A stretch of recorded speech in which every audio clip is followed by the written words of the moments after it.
Hola, buen día, mi nombre es Montserrat Carlos Tessida y el día de hoy les platicaré sobre la sentencia caso Valle Ambrosio y otro contra Argentina. Bueno, para dar como una breve introducción, empezaré por decir que la Corte Interamericana de Derechos Humanos encontró al Estado de Argentina responsable por la violación del derecho a recurrir al fallo ante algún juez o el Tribunal Superior, en perjuicio de los señores César Ramón del Valle Ambrosio y Carlos Eduardo Domínguez Linares.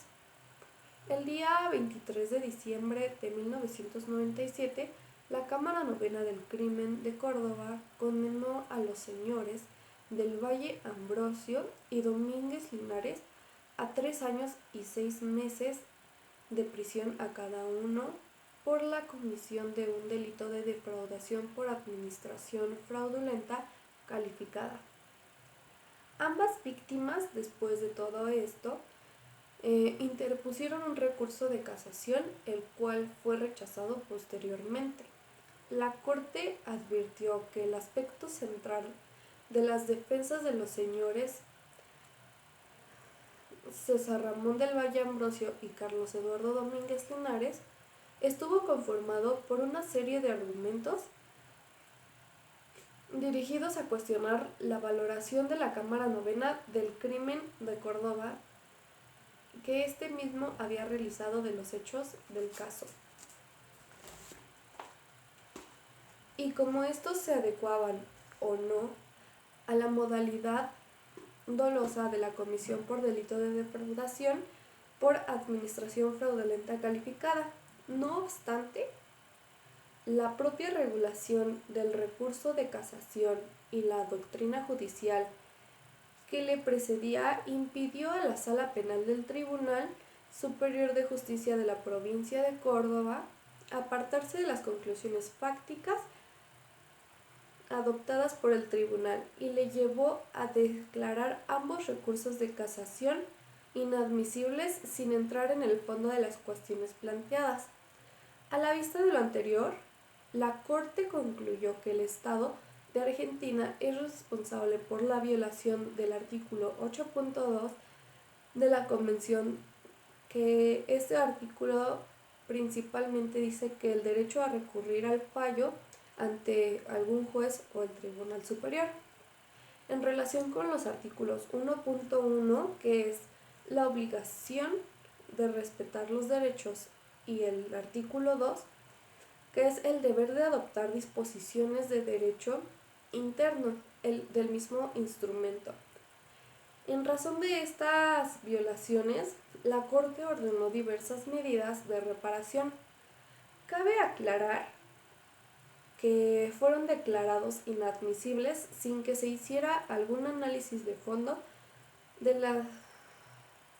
los mismos, por lo tanto no se contó con una revisión integral.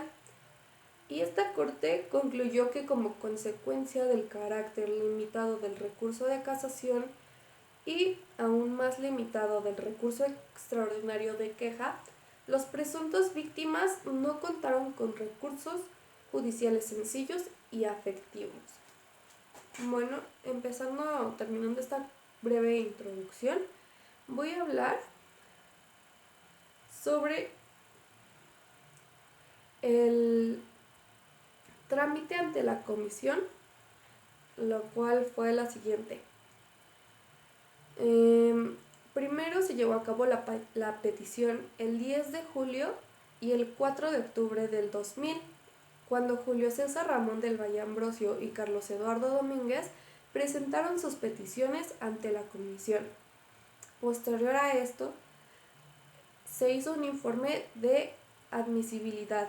El día 10 de julio del 2013, la comisión fue cuando aprobó el informe de admisibilidad número 35-13, en el que concluyó que las peticiones eran admisibles.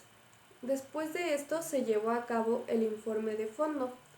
El día 5 de septiembre del 2017, la comisión aprobó el informe de fondo número 97-17 de conformabilidad del artículo 50 de la Comisión, en el cual se llegó a una serie de conclusiones y se formuló varias recomendaciones al Estado. Las notificaciones al Estado también fueron importantes, en el cual el informe de fondo fue notificado al Estado mediante comunicación el día 4 de octubre del 2017, en la que se le otorgó un plazo de 2 meses para informar el cumplimiento de las recomendaciones. La comisión otorgó 3 prórrogas al Estado argentino a fin de que informara sobre dicho cumplimiento. El Estado de Argentina no aportó información que determinara el cumplimiento de las recomendaciones. Después, el día 4 de septiembre del 2018, la Comisión sometió a la jurisdicción de la Corte Interamericana la totalidad de hechos y violaciones de derechos humanos descritos en el informe a fondo, ante la necesidad de la obtención de justicia y de reparación. Después de esto, ocurrió una serie de solicitudes de la Comisión Interamericana, donde, con base a lo anterior, la Comisión solicitó a la Corte que declarara responsable internacional al Estado por las mismas violaciones señaladas en su informe de fondo. Asimismo, la Comisión solicitó a la Corte que ordenara al Estado medidas de reparación, las cuales se detallan y analizan en el capítulo número 7 del presente sentencia.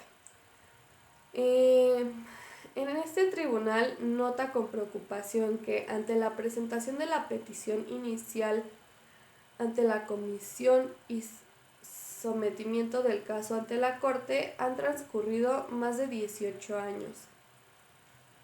El procedimiento que se llevó ante la Corte fue la notificación a los representantes y al Estado como primer lugar. El sometido caso por parte de la Comisión fue notificado ante la Corte de Representación de las presuntas víctimas el día 27 de diciembre de 2018 y el Estado mediante comunicación el día 2 de noviembre del 2018. Después ocurrió la inadmisibilidad del escrito de solicitudes, argumentos y pruebas el día 10 de marzo del 2019. La representación de las presuntas víctimas remitió de forma extemporánea su escrito de solicitudes, argumentos y principalmente de todas las pruebas. Después de esto ocurrió el escrito de contestación el día 26 de julio del 2019, en el cual el Estado presentó ante la Corte su escrito de contestación al sometimiento e informe al fondo de la Comisión Interamericana. En dicho escrito, el Estado rechazó las alegaciones presentadas por la Comisión Interamericana. Después se llevó a cabo una suspensión por negación del acuerdo amistoso el día 30 de septiembre del 2019. Al Estado remitió el acta el 12 de septiembre del 2019, suscrita ante la representación de las presuntas víctimas y del Estado, en la que ambas partes manifestaban su voluntad de abrir un espacio de diálogo para dar inicio a un proceso de solución amistosa en el marco de la presente petición. A la vista de todo esto, el procedimiento ante la Corte permaneció suspendido hasta el día 27 de febrero del 2020, la fecha en la que la representación de las víctimas informó a la Corte que el proceso de solución amistosa había sido un fracaso. Después de esto se llevó a cabo el procedimiento final escrito. Tras evaluar los escritos principalmente presentados por la Comisión y el Estado y a la luz del dispuesto en los artículos 15, 45 y 50.1 del reglamento de la Corte, la presidenta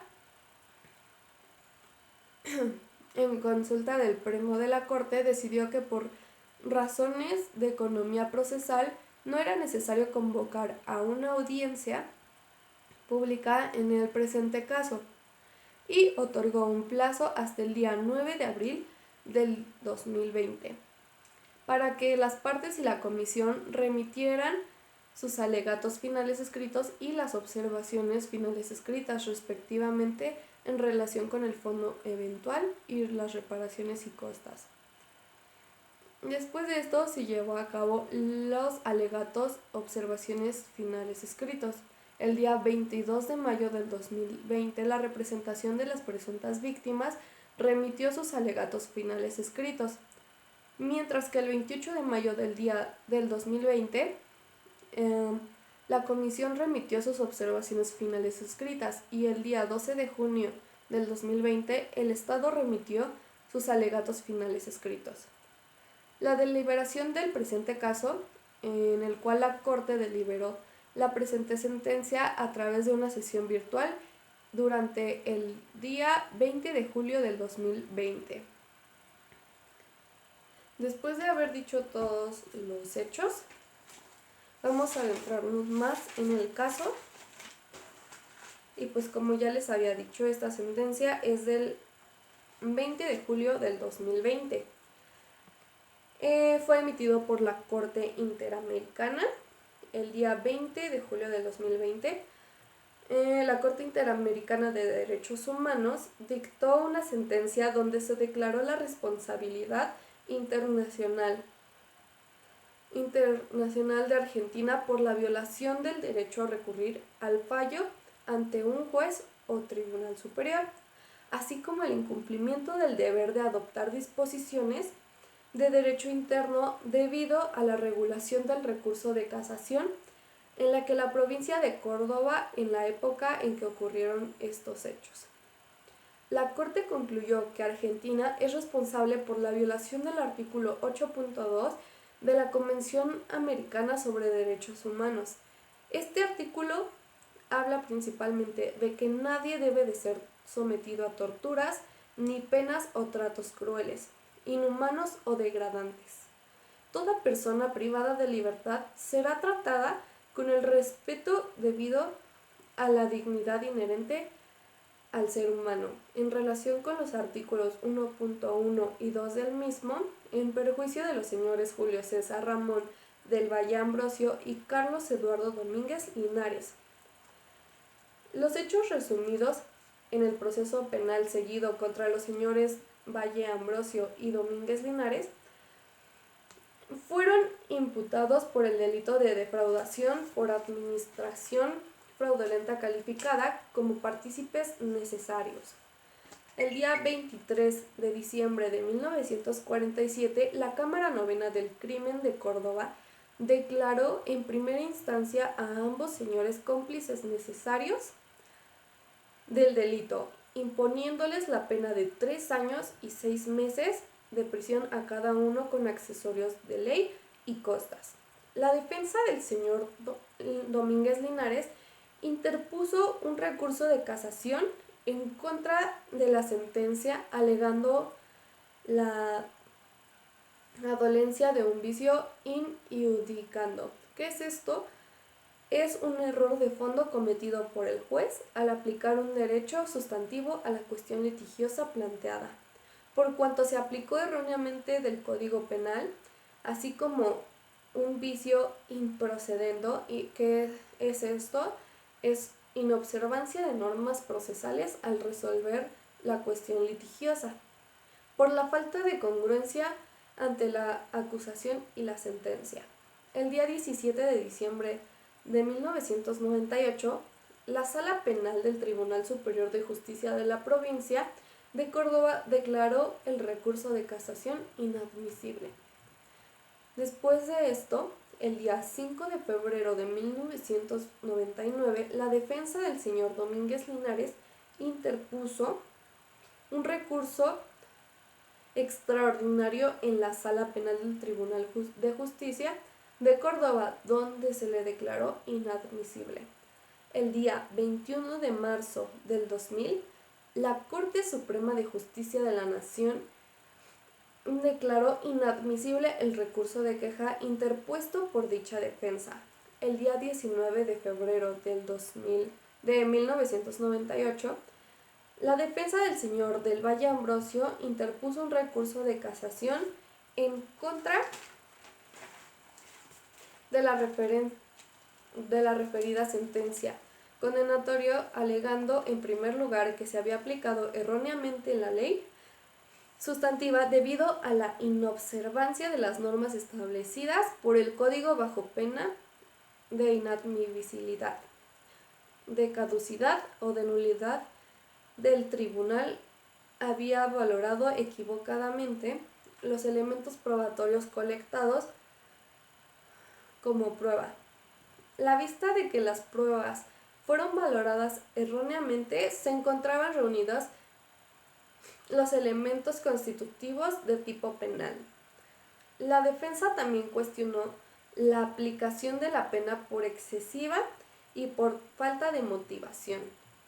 El día 17 de diciembre de 1998, la Sala Penal resolvió aclarar la inadmisibilidad del recurso de casación, y el día 4 de febrero de 1999, la defensa del señor Valle Ambrosio interpuso un recurso extraordinario ante la Sala Penal, la cual declaró inadmisible el recurso de queja interpuesto por dicha defensa. En el marco jurídico procesal penal relevante, la legislación aplicable al caso se habla que en el artículo 468 del Código Procesal Penal de la provincia de Córdoba regulaba la procedencia del recurso de casación. En el artículo 468, donde se dan los motivos de los recursos de casación, puede ser interpuesta por los siguientes motivos que ahora voy a decir. Como punto número 1, la inobservancia o errónea aplicación de la ley sustantiva. En segundo lugar, la inobservancia de las normas que este código establece bajo pena de inadmisibilidad, caducidad o nulidad, con excepción de los casos de nulidad absoluta. Esta es una excepción. El recurrente hubiera reclamado oportunamente la subsanación del defecto, si era posible, o hubiera hecho protestar de recurrir a la casación. En el artículo 455 regulaba los motivos por los cuales un recurso de casación podía ser declarado inadmisible o rechazado cuando fuera irrecurrible o cuando fuera interpuesto en tiempo. Disponía que, si el recurso fuera inadmisible, el Tribunal de Alzada deberá declararlo así sin pronunciarse sobre el fondo, y que también será rechazado cuando fuera evidente que es sustancialmente improcedente. Vamos a hablar sobre el fondo derecho a recurrir al fallo ante el juez o el Tribunal Superior y el derecho a la protección judicial, así como el deber de adoptar las disposiciones del derecho interno. El tribunal recordó la jurisprudencia sobre el alcance y contenido del artículo 8.2 sobre los estándares que deben ser observados para asegurar la garantía de derecho a recurrir al fallo ante el juez o ante el Tribunal Superior. Señaló que dicho artículo refiere a un recurso ordinario, accesible y eficaz.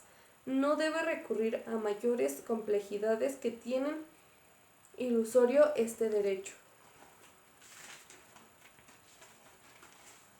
Para que este recurso sea eficaz, debe de construir un medio adecuado para procurar la corrección de una condena errónea, la cual requiere que pueda analizar todas las cuestiones fácticas, probatorias y jurídicas en las que se basa la sentencia impugnada. El recurso de casación interpuesto por el señor Domínguez Linares, la Corte determinó que el recurso fue declarado inadmisible en aplicación con el artículo 455, en el cual se desprende de dicho recurso fue rechazado, sin que los argumentos expuestos por la defensa fueran considerados.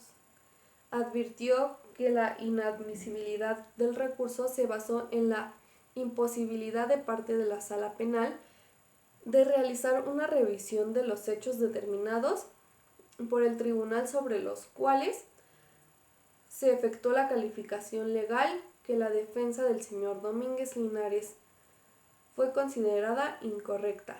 De acuerdo al recurso interpuesto por el señor Valle Ambrosio, la Corte observó que el recurso fue declarado inadmisible en aplicación del ya citado artículo 455, lo que implicó que el recurso interpuesto por la defensa del señor Domínguez Linares rechazó, además inhibió al tribunal al entrar al fondo de las cuestiones planteadas. En ambos recursos, la Corte advirtió que en el aspecto central de las defensas de los señores del Valle Ambrosio y Domínguez Linares estuvo conformado por los argumentos dirigidos a cuestionar la valoración de la Cámara Novena del Crimen de Córdoba.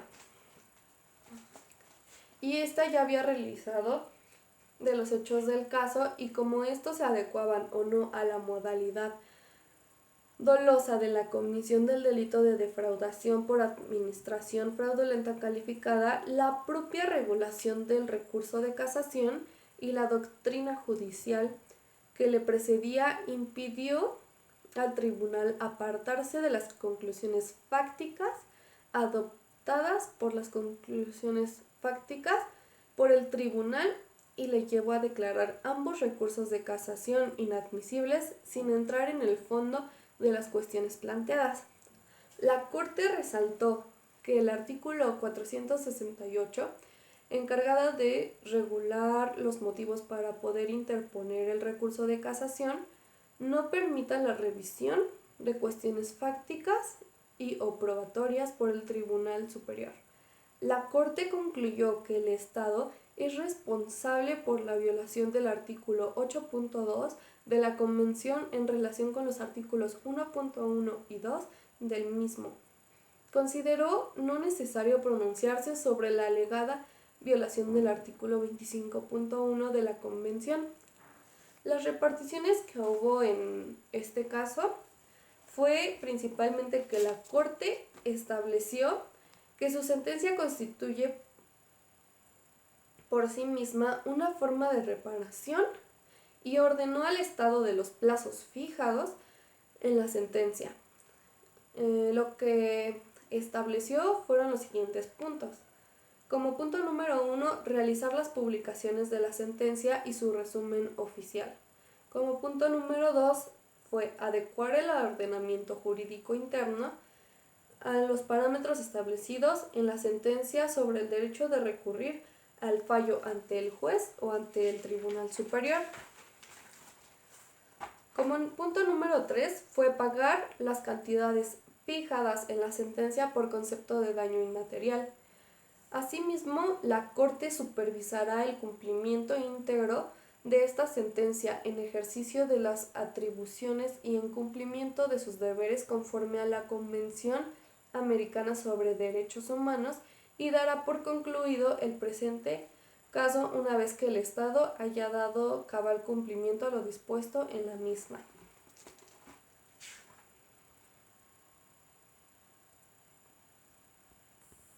También voy a hablar sobre las medidas de satisfacción y garantías de no repetición. Las medidas de satisfacción fue que la Comisión no presentó recomendaciones específicas sobre este punto y el Estado no presentó alegatos específicos sobre este punto.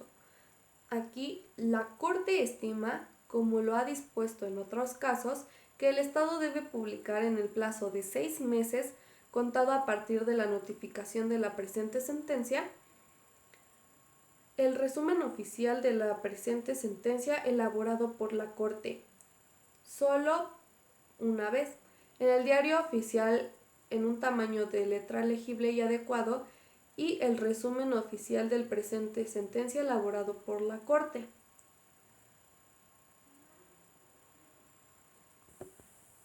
Terminando esto, con otras medidas solicitadas, la Comisión solicitó que el Estado dispusiera de las medidas necesarias para que, en caso de ser su voluntad, los señores del Valle Ambrosio y Domínguez Linares puedan interponer un recurso mediante el cual obtengan una revisión amplia de la sentencia condenatoria. El Estado no presentó alegatos específicos sobre este punto. Este tribunal considera que la emisión de la presente sentencia y las reparaciones ordenadas en la misma resultan eficientes y adecuadas. Por lo tanto, las referidas medidas no serán acordadas. Hablando sobre las costas y gastos, la Comisión y el Estado no presentaron alegatos sobre este punto. En los puntos resolutivos, la Corte dispone por unanimidad que la sentencia constituye por sí misma una forma de reparación. Número 2. Establece que el Estado realizará las publicaciones necesarias indicadas en el párrafo 6.3 de la presente sentencia, las cuales ya los mencioné.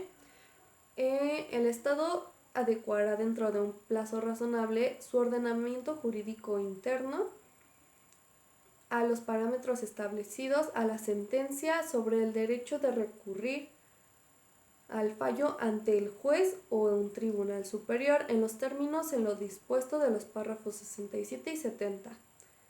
El Estado pagará las cantidades fijadas en el párrafo número 79 de la presente sentencia por concepto de indemnización del daño inmaterial. El Estado, dentro de un plazo de 1 año, contado a partir de la notificación de esta sentencia, rendirá al tribunal un informe sobre las medidas adoptadas para cumplir con la misma, sin perjuicio a lo establecido en el párrafo 63.